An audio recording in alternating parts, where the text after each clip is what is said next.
In the quiet streets of Birmingham, Alabama, a tragedy in history that is still remembered by a lot of people and still shocks the nation today. Join us on a journey that will not only recollect the important details and events from this tragedy, it will also show and understand the point of view of the victims. It was a normal morning, like every day. On September 15, 1963, in Birmingham, Alabama, a bomb exploded at the 16th Street Baptist Church. It was a symbol of African American resistance. Many African Americans came here until that day. It became the goal of a horrible act which took the lives of 4 girls: Addie McCollins, Cynthia Weasley, Colonel Robertson, and Dennis McNair. The act occurred during a period in the United States which was really marked by the civil rights movement and people like Martin Luther King Jr. It was often referred to as Bombingham because of many series of racial bombings against African American people. It also was a point for activists and protesters against the racial activity in their country. Birmingham was really known for the immigration of African American and a place where a lot of them lived. But there were a lot of groups like the KKK, which were American white supremacists and hate groups against African American people. Addie McCollins was a 14-year-old girl and was known for her talent with the music. She was in a church band and was described as a joyful teenager. Cynthia Weasley, also 14 years old, was really known for her passion for drawing and painting skills.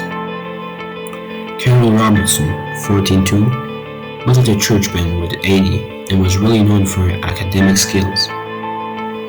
The youngest of the 4, Dennis McNair, 11 years old, was really loved by the community of the church and known for always attending to important events in school and the church. On the other hand, we got to meet Caroline McKean, who experienced this tragedy and fortunately came out alive. McKean Street tells her story of what happened at the 16th Street Baptist Church, revealing parts of this case that were not so clear. At only 15 years old, it would be terrifying to experience that moment of anguish and confusion on a normal day without warning, wouldn't it? Well, that's exactly what young Caroline had to go through on September 15, 1963 in Birmingham, Alabama. She points out that she still remembers it like if it was yesterday, and how could she not? That Sunday morning, everything was going normal as usual. Suddenly, I heard the phone ring. As soon as I went upstairs, when I picked up the call, I heard a male voice. The only thing he said was 3 minutes, without saying another word. He hung up instantly. Next, moments later, the bomb explodes, shaking the buildings, forming a commotion. Shortly thereafter, it became known that members of the Ku Klux Klan, aka KKK, were involved in deaths of 4 young African American girls, as they had placed the bomb under a side staircase of the church. And it was not until later that Caroline Kinsey discovered that her classmates had been the victims linked to the bombing. After maintenance, service, and repairs, the bomb church itself was rebuilt. McKean Street expected to see some kind of commemoration inside in some corner of the place. When they reopened its doors to the public, there was no mention of what happened, nothing, or no one talked about it. The racial crime that took place right there. The fear left by this event was probably the cause of the silence of people in Birmingham. Caroline McKinsey confessed that she will not be able to forget that event, that moment, that day, even if the years go by.